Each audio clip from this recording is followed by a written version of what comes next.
Welcome to Democracy Now!, democracynow.org, The War and Peace Report. I'm Amy Goodman. Funerals are continuing in Uvalde, Texas, for the 19 fourth graders and their two teachers shot dead at Robb Elementary School last week.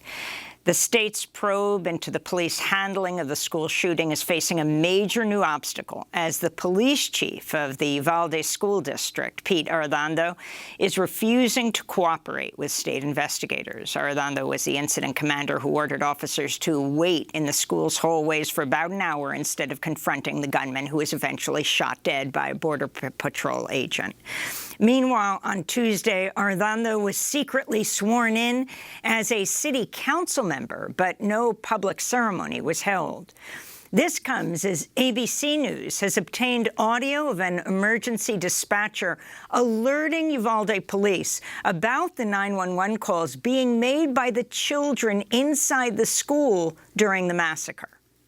We do have a child on row 12. Are we able to...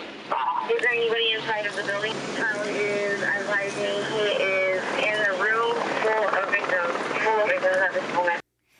During an earlier police news conference, it was implied police did not know about the 911 calls from these students. In other news from Uvalde, the Texas Department of Public Safety has now revealed authorities mistakenly stated the gunman entered the school by a door that was propped open by a teacher. The state now says the teacher closed the door once it was known there was a shooter nearby, but that the door did not lock. We'll have more on the Texas shooting and the national debate on guns after headlines. The U.S. has announced it'll send an advanced artillery rocket system to Ukraine that can strike targets up to almost 50 miles away. The rocket system is part of a new $700 million U.S. military package for Ukraine that also includes Javelin short-range anti-tank rockets, artillery ammunition, helicopters, and air surveillance radar. The White House said Ukraine has given assurances it will not use the new rocket system to attack targets inside Russia. Russia blasted the U.S. arms package for Ukraine, saying the U.S. is, quote, deliberately pouring oil on the fire. The Wall Street Journal reports France and Germany are also expressing increasing concern over the shipment of more heavy weapons to Kyiv, over increasing skepticism that Ukraine can expel Russia from the Donbass region. Unlike the U.S. and U.K., France and Germany have been pushing for a negotiated ceasefire to end the war. This comes as Russia appears closer to seizing the city of Severodonetsk in eastern Ukraine.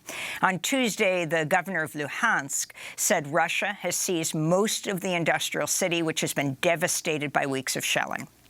Meanwhile, Russia is cutting off more gas supplies to Europe. On Tuesday, the state energy company Gazprom cut off some gas to the Netherlands, Denmark, and Germany. This came hours after the EU banned most Russian oil imports.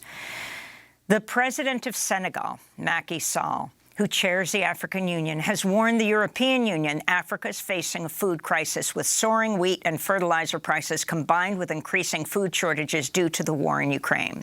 During an address on Tuesday, Sall also criticized Western sanctions and Russia, saying it's making it harder for African nations to buy food. The African Development Bank says the price of wheat has already jumped 45% on the continent. Rania Dagash of UNICEF said the food crisis is coming as Africa is also confronting the climate crisis. The fundamental issue in Somalia and in the Horn at the moment is a climate-induced crisis, right? It's drought. But where the effects of the Ukraine crisis come in is that the food prices and fuel prices and others are hiked up to a point where we need more resources to secure what we would have secured before. We need a lot more. The United Nations is warning about a, quote, exponential rise in civilian killings and abuses carried out by armed forces in Mali as it battles jihadist force fighters. A new UN report documents the deaths of 248 civilians by Malian defense and security forces in the first 3 months of the year. The UN also documented a tenfold rise in human rights abuses carried out by the state. The UN said the abuses were, quote, supported by foreign military elements, an apparent reference to the Wagner Group, a Russian paramilitary force. In news from the Democratic Republic of the Congo, at least 27 civilians were killed Saturday in an attack by a rebel group, the Allied Democratic Forces. The Red Cross also reported 17 decapitated bodies were recently found in a neighboring province. The killings came in an area near the Ugandan border where Congolese and Ugandan forces are fighting rebel groups. Sri Lanka announced earlier today it's removing restrictions on imports in an attempt to ease the rampant shortages on food, fuel, and medicine caused by its dire economic crisis. This comes as Sri Lanka's government's begun applying for international aid while hospitals have begun to triage medical procedures due to a shortage in vital medical supplies and medications throughout Sri Lanka. In news from Washington, the Justice Department subpoenaed former Trump advisor Peter Navarro to appear before a grand jury. He's the first Trump official known to have been subpoenaed as part of the department's probe of the January 6th insurrection. The Missouri State Highway Patrol has launched an investigation after police officers in Kansas City shot a pregnant black woman named Leona Hale Friday. The shooting occurred after police stopped Hale and a man in a parking lot after a suspected carjacking. An eyewitness said police initially asked Hale to get on the ground, but she said she couldn't because she was pregnant. After police began approaching her with their guns drawn, she tried to run away. An eyewitness posted a video describing the aftermath of the shooting. I stopped here to get some gas, y'all, and to get some ice cream for my kids, y'all. And my son just watched this. My 1-year-old son just watched this. My 10-year-old son just watched this. And my 13-year-old son just watched this happen. The man ran. She was finna cooperate. She got scared. She ran down there. They shot her. 1, 2, 3, 4. Leona Hale was hospitalized with a broken arm and a collapsed lung. The Minneapolis City Council's agreed to pay a $600,000 settlement to a photojournalist who was blinded in one eye after being shot in the face by Minneapolis police in May 2020.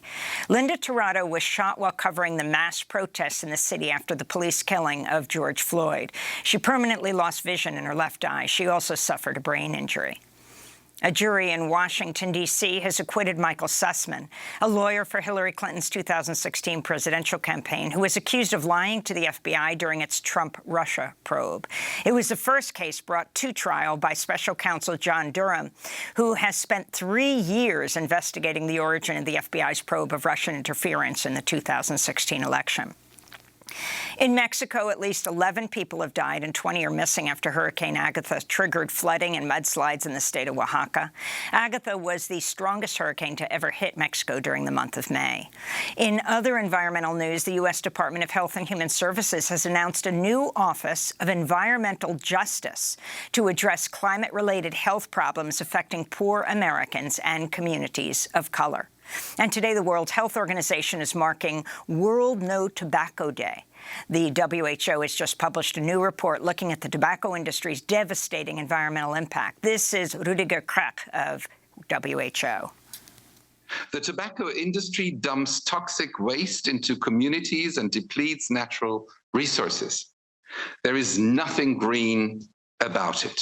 Meanwhile, the tobacco industry attempts to rehabilitate its image through programs such as beach cleanups and funding environmental and disaster relief organizations. This is known as greenwashing, and it is nothing more than an industry tactic to build influence and sway policies to help tobacco companies profit. Tobacco is not only poisoning people, it's poisoning our planet. And those are some of the headlines. This is Democracy Now!, democracynow.org, The War and Peace Report. I'm Amy Goodman in New York, joined by Democracy Now! Co-host Juan Gonzalez in New Brunswick, New Jersey. Hi, Juan. Hi, Amy, and welcome to all of our listeners and viewers across the country and around the world.